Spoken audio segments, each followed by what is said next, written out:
Assalamualaikum warahmatullahi wabarakatuh. Sebelumnya di sini kami akan mempresentasikan dari eh, mempresentasikan materi dari aplikasi komputer. Sebelumnya perkenalkan saya Nindita Fathadul Lestari dengan NIM 3411221166. Dengan saya, Vanessa Fortuna Fantri dengan NIM 3411221149.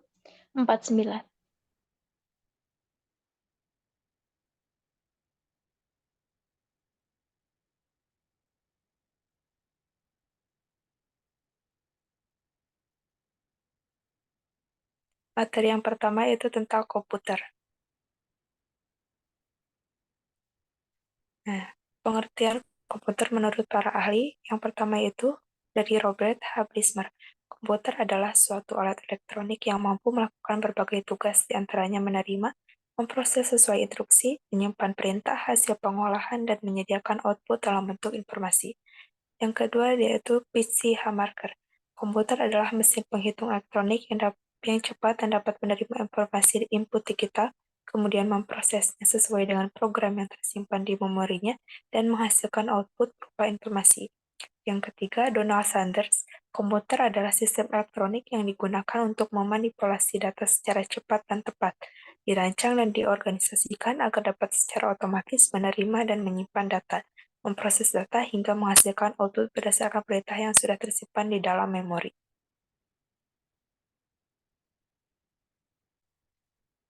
Yang keempat yaitu William M. Poury.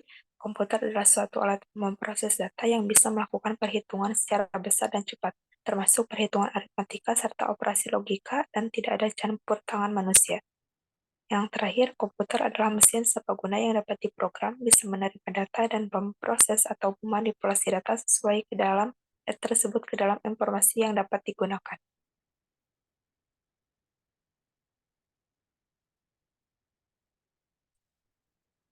Materi selanjutnya yaitu generasi komputer.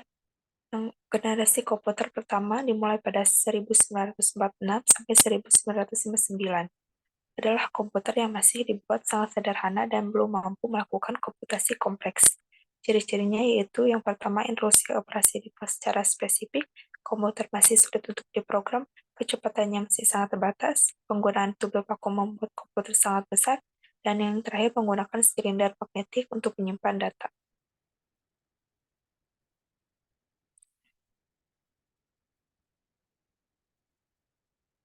Komputer generasi kedua dimulai pada 1954 sampai 1959. Adalah alat yang disebut transistor. Alat ini mempengaruhi perkembangan komputer dengan amat pesat. Ciri-cirinya yaitu ukuran fisiknya yang lebih kecil, kecepatannya proses lebih cepat, tidak cepat panas, membutuhkan listrik lebih sedikit, memori yang digunakan lebih besar, dan telah menggunakan bahasa tingkat tinggi.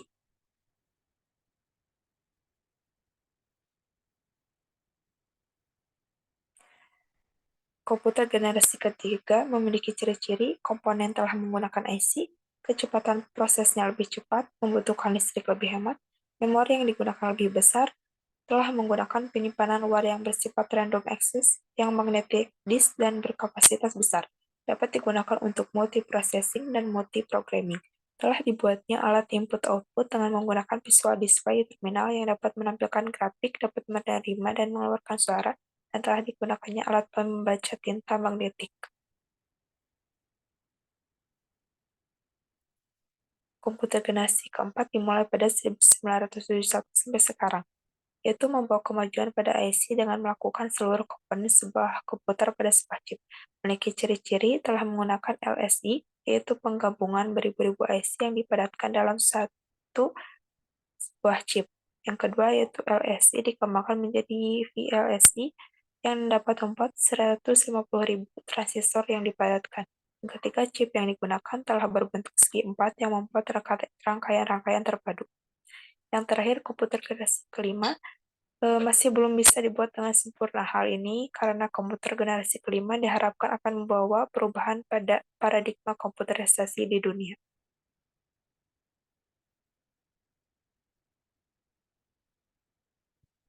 Komponen-komponen input prosesor atau proses output. Input adalah perangkat keras yang digunakan untuk memasukkan data serta perintah ke dalam komputer. Di antaranya yaitu keyboard, mouse, mikrofon, scanner, dan webcam. Sementara output yaitu termasuk ke monitor, speaker, printer, headset, dan proyektor.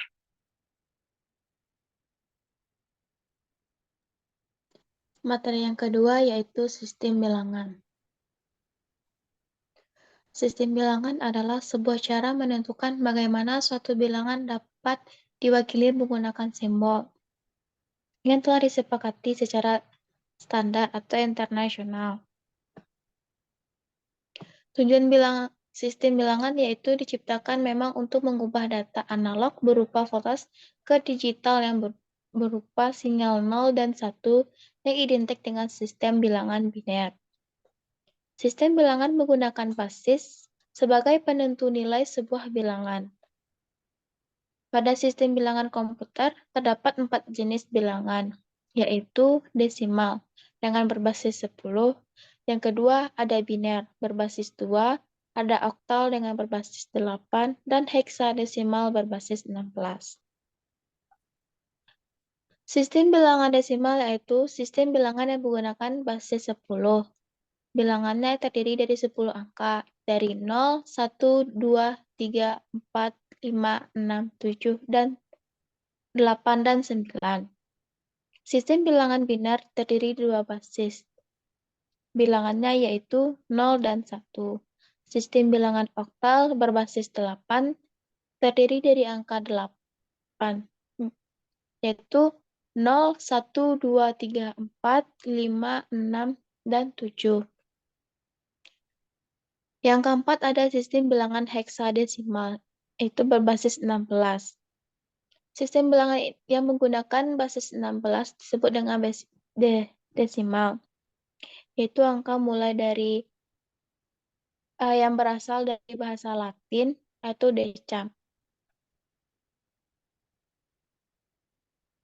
Nah, materi selanjutnya itu tentang sistem operasi komputer.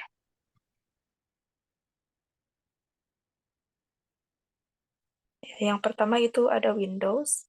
Sistem pertama Windows diterbitkan pada tahun 1985 atas perkara Bill Gates yang kalian adalah founder Microsoft.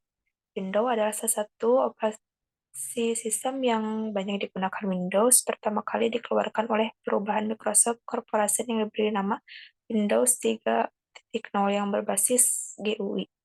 Kelebihan dari Windows yaitu yang pertama bisa digunakan di berbagai perangkat, banyak aplikasi di komen, fitur desktop semakin canggih. Kekurangannya yaitu sering melakukan beberapa upgrade, harga lisensi original yang lumayan mahal, serta sistem operasi yang memiliki update terlalu cepat.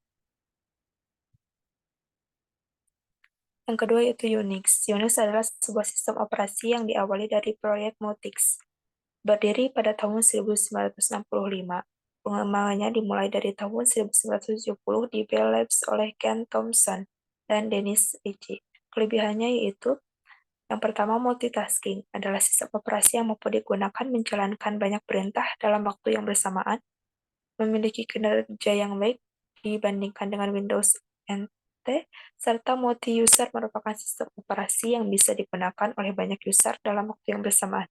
Kekurangannya yaitu belum dilengkapi dengan game yang besar yang bisa dijalankan di sistem operasi. Unix adalah sistem operasi yang cenderung sulit digunakan oleh orang awam, serta kesulitan dalam menyediakan driver unik untuk beberapa jenis perangkat keras. Yang ketiga yaitu Solaris, adalah sistem operasi yang diluncurkan oleh Oracle Solaris, dikembangkan oleh Sun Microsystems pada tahun 1992. Memiliki fungsi yaitu digunakan sebagai sistem operasi yang bisa dijalankan di berbagai arsitektur perangkat keras yang ada.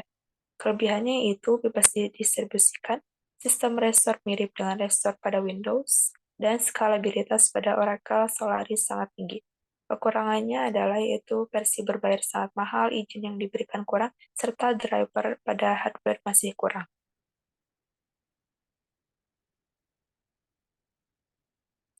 Selanjutnya ada macam-macam aplikasi pengolah kata. Yang pertama ada Microsoft Word. Crossover merupakan sebuah aplikasi dari Microsoft Office. Aplikasi ini sangat populer, bahkan dapat dikatakan sebagai aplikasi pengolah kata terbaik. Eh, Berkembang sejak tahun 1975 oleh Carles Simonyi. Keunggulannya yaitu bisa untuk menulis atau mengedit dokumen. Yang kedua ada Google Docs, merupakan platform pengolah kata yang berbasis web gratis milik Google. Muncul pada tahun 2006, dikembangkan oleh Google. Keunggulannya adalah tersedia fitur di mana kita bisa melihat kembali ke isi data yang sebelumnya. Lalu selanjutnya ada OpenOffice Writer, yaitu aplikasi yang sudah memiliki lisensi General Public License. Dikembangkan oleh Star Division, diakui oleh Sun Microsystems pada Agustus 1996, digunakan di OS Windows, Solaris, Linux, dan Mac OS X. Keunggulannya ketersediaan source code. Macam-macam aplikasi pengolah kata. Yang pertama yaitu Microsoft Excel, rilis secara resmi pada 1985. Aplikasi MS Excel untuk Windows resmi dirilis pada tahun 1987. Kelebihannya itu membantu segala macam pekerjaan dalam mengolah angka dan tidak memakan banyak RAM. Yang kedua yaitu Office Suite, adalah aplikasi Office platform yang dikembangkan oleh Mobi System. Ini memiliki versi untuk Android, iOS, dan Microsoft Windows dan menambahkan kemampuan PDF yang luas untuk kompatibilitasnya dengan format file Microsoft Office yang paling sering digunakan. Dirilis pada tahun 2004. Digunakan di Android Windows, kelebihannya itu mudah digunakan. Yang ketiga yaitu ada OpenOffice, dikembangkan oleh Star Division pada Agustus 1999, yang kemudian dikuasai oleh Oracle pada tahun 2010. Pada tahun 2011, proyek ini dikembangkan oleh Apache Software Foundation. Kelebihannya yaitu kompatibel dengan format Microsoft Office dan format Office lainnya. Format open dokumen yang terbuka dan fleksibel, ekspor ke PDF dan format lainnya dengan sangat mudah. Kekurangannya, boros terhadap daya komputer, OpenOffice tidak mampu membuka file Word dengan baik.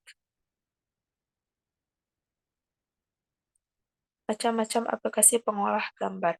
Yang pertama ada CorelDRAW. Adalah software pengolah grafis yang memiliki kegunaan untuk membantu pekerjaan desainer. Diterbitkan pada tahun 1998 oleh perusahaan Corel. Digunakan di OS Windows dan OS X. Kelebihan dapat melakukan konversi bitmap menjadi vektor dengan cara yang lebih mudah dan cepat. Yang kedua ada Sketch, adalah aplikasi desain digital yang dirilis oleh sistem operasi macOS. Tahun munculnya di 2014 oleh Robert Van Klicken serta Jeffers de Groot. Digunakan di OS dan macOS. Kelebihannya dapat menghasilkan gambar yang jernih. Yang ketiga ada Adobe Photoshop, merupakan perangkat lunak editor citra buatan Adobe System, dikhususkan untuk pengeditan foto atau gambar dan pembuatan efek. Diterbitkan pada 19 Februari 1990 oleh Thomas Kohn. Digunakan di OS Windows dan OS X. Kelebihan, gambar yang dihasilkan lebih jernih dan banyak fitur-fitur unggul. Selanjutnya ada macam-macam aplikasi pengolah tabel. Yang pertama ada Paradox, dikembangkan sebagai hasil dari pekerjaan yang dilakukan oleh pengembang Richard Schwartz dan Robert Sotak. Dirilis pada tahun 1985, dikembangkan oleh perusahaan raksasa software Borland. Digunakan di OS DOS dan Windows. Kelebihannya itu untuk database dan analog dan standalone. Kekurangan untuk data lebih dari 1000 record biasanya tidak stabil. Yang kedua ada Oracle, didirikan pada tahun 1977 oleh 3 orang programmer yang bernama Bob Miner, Ed Oates, dan Larry Ellison, yang kemudian menjabat sebagai CEO. Oracle pertama kalinya menyediakan sistem database yang dapat digunakan untuk kebijakan konvensional. Keunggulannya itu client service environment, multi-user, dapat diakses berbagai sistem operasi, dan security. Kekurangan aplikasi Oracle yaitu spesifikasi perangkat keras tinggi dan harga terlalu mahal.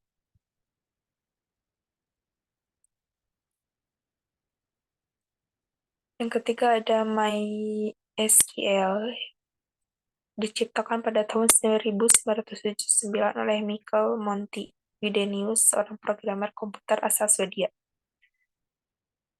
Kelebihannya itu bisa melakukan integrasi dalam bahasa programan lain seperti Python dan lain-lain.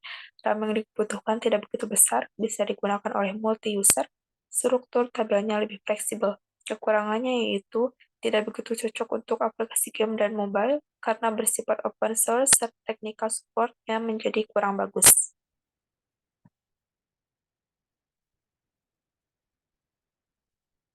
Selanjutnya ada macam-macam aplikasi pemrograman. Yang pertama ada Visual Studio Code.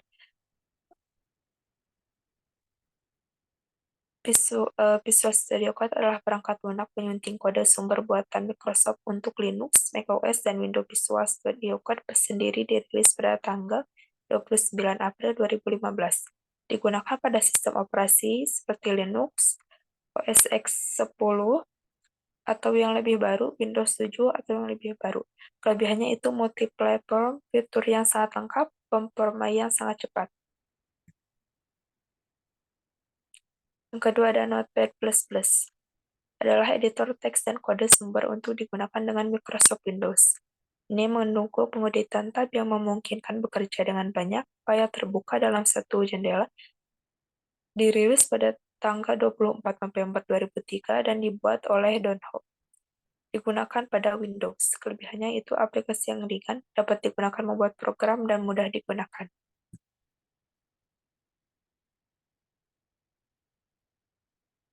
Yang terakhir ada Atom, adalah buatan GitHub yang merupakan perusahaan terkenal dengan layanan cloud computing untuk proyek open source menggunakan Git. Atom adalah text editor yang benar-benar gratis dan menggunakan serial number untuk menggunakannya. Dirilis pada tahun 2007. Digunakan pada Windows dan macOS. Kelebihannya itu terhubung dengan GitHub, install package mudah, tersedia banyak theme, dan custom styling.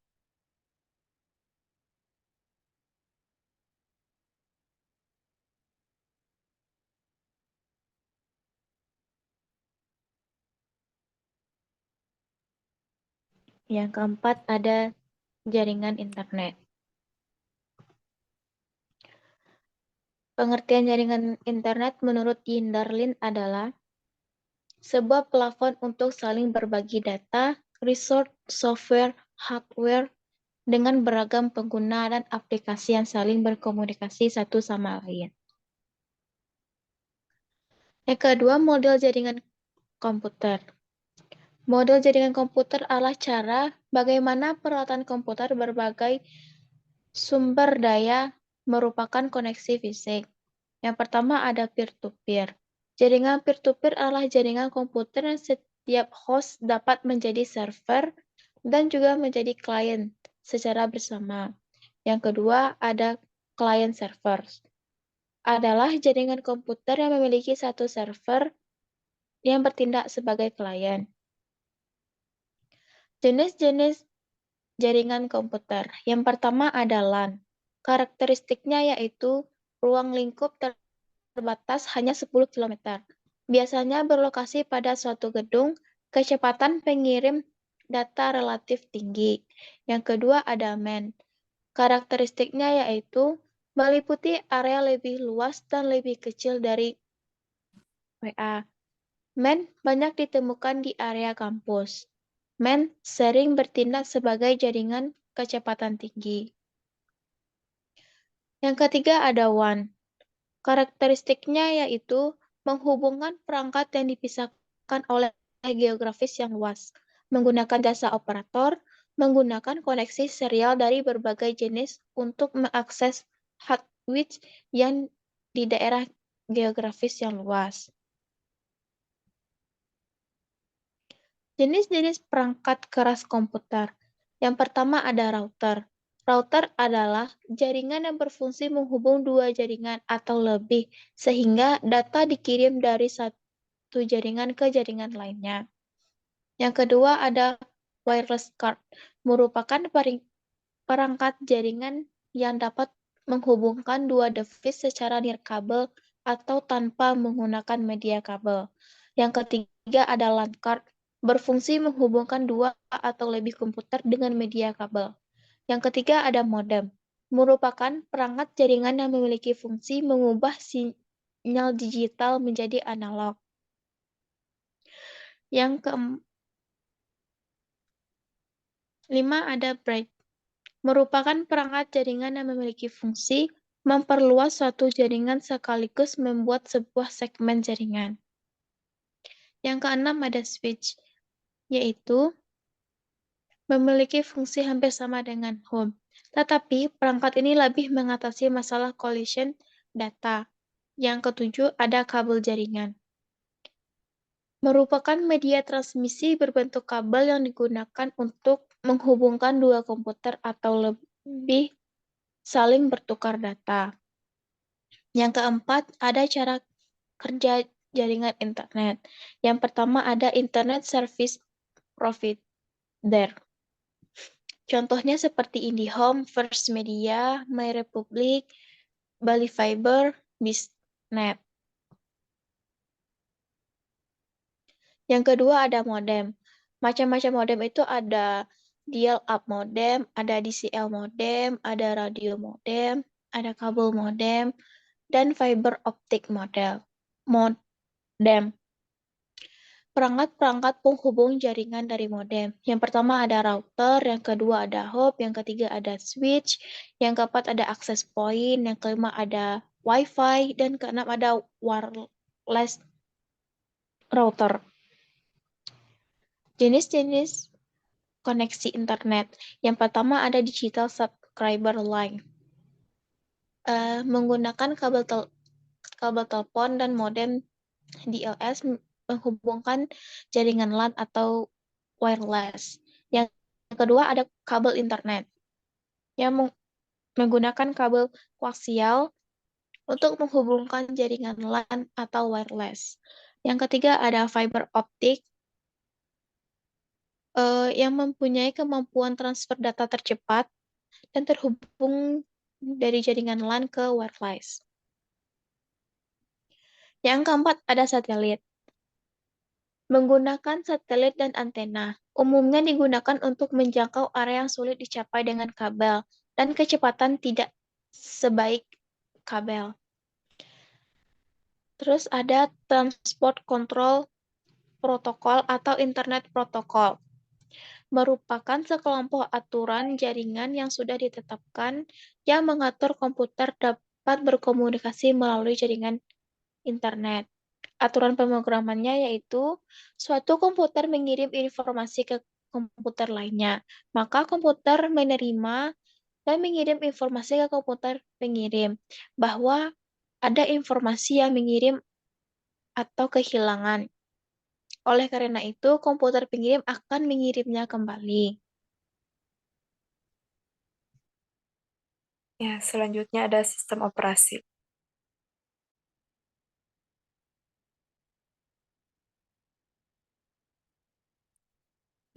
Sistem operasi adalah suatu sistem yang terdiri atas komponen-komponen kerja dan memuat metode yang digunakan untuk dimanfaatkan sebagai mesin sehingga dapat bekerja sesuai dengan yang diinginkan. Ada beberapa definisi dari sistem operasi, yaitu sebagai sebuah program yang mengatur hardware dengan menyediakan landasan untuk aplikasi yang berada di atasnya. Juga bertindak sebagai user dengan hardware, bertugas untuk mengendalikan dan mengkoordinasikan pengguna hardware berbagai program aplikasi bagi user, sebagai kernel dan sebagai guardian. Selanjutnya ada komponen utama sistem operasi. Yang pertama ada kernel, yaitu suatu software yang membentuk sistem memiliki tugas melayani program aplikasi untuk hardware komputer. Yang kedua ada file yang dijalankan oleh sistem operasi. Yang ketiga ada user interface, yaitu sistem operasi yang mempunyai tampilan user yang memiliki interaksi antara komputer dengan user.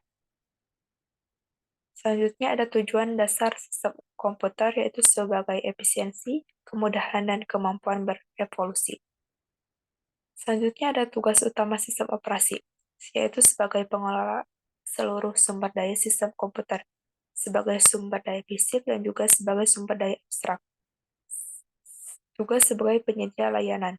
Selanjutnya ada penyedia layanan yang berisikan pembuatan program, eksekusi program, operasi input-output, pengaksesan sistem, dan deteksi error.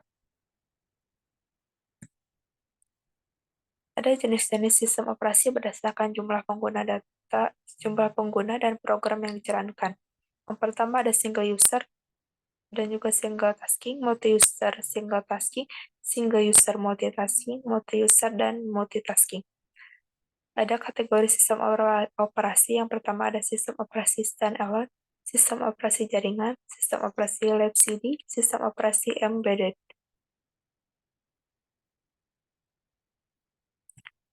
Selanjutnya ada komponen sistem operasi.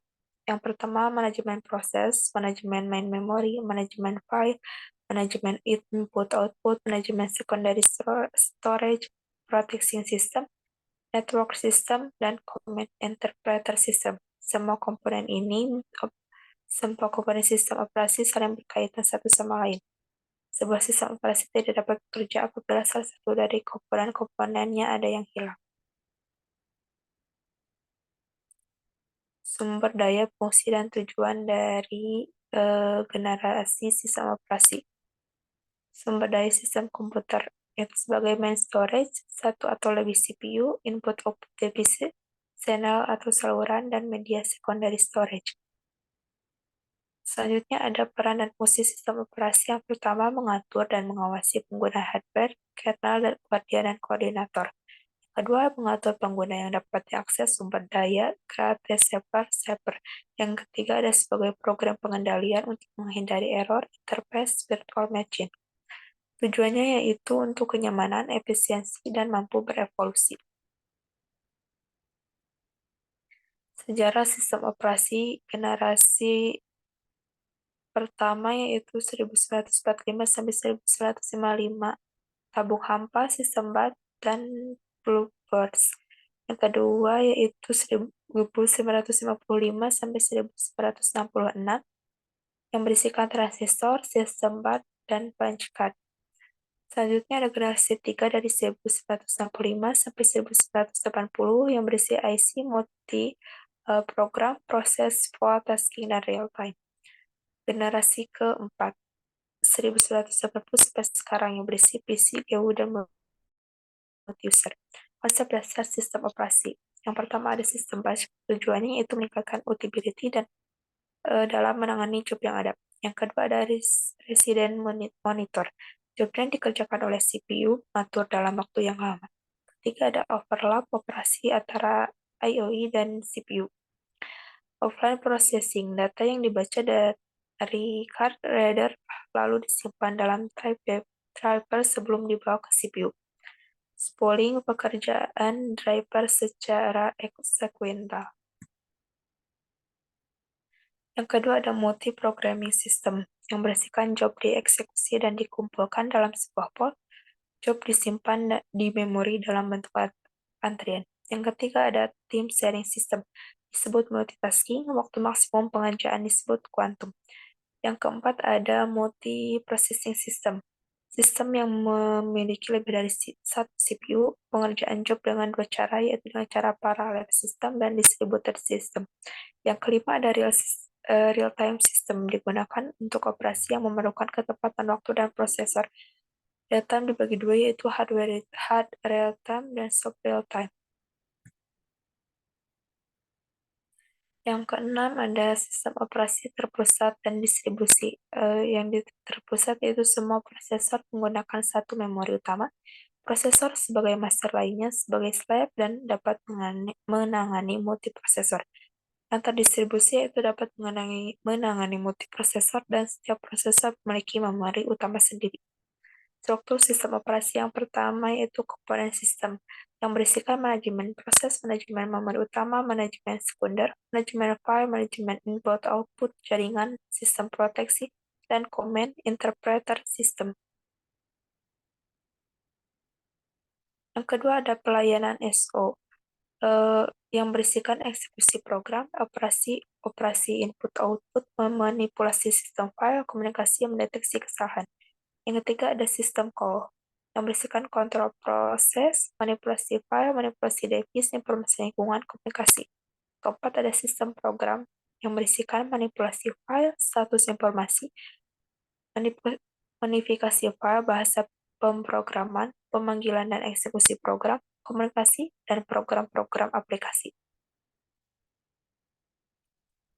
Yang kelima ada arsitektur SO, yaitu sistem monolik, sistem berlapis, sistem client-server, sistem virtual machine, sistem berorientasi objek. Dan yang terakhir ada perancangan sistem dan implementasi. Tujuan dari user yaitu mudah digunakan, mudah dipelajari, aman, cepat, dan dapat dipercaya. Tujuan dari sistem yaitu sistem operasi harus mudah untuk didesain, ditetapkan, dirawat, fleksibel, bebas dari kesalahan, dan efisien.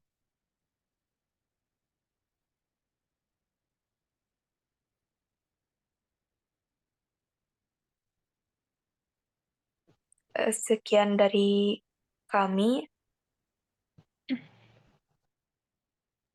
Bila ada yang salah, minta mohon maaf. Kami sudahi dengan Assalamualaikum warahmatullahi wabarakatuh.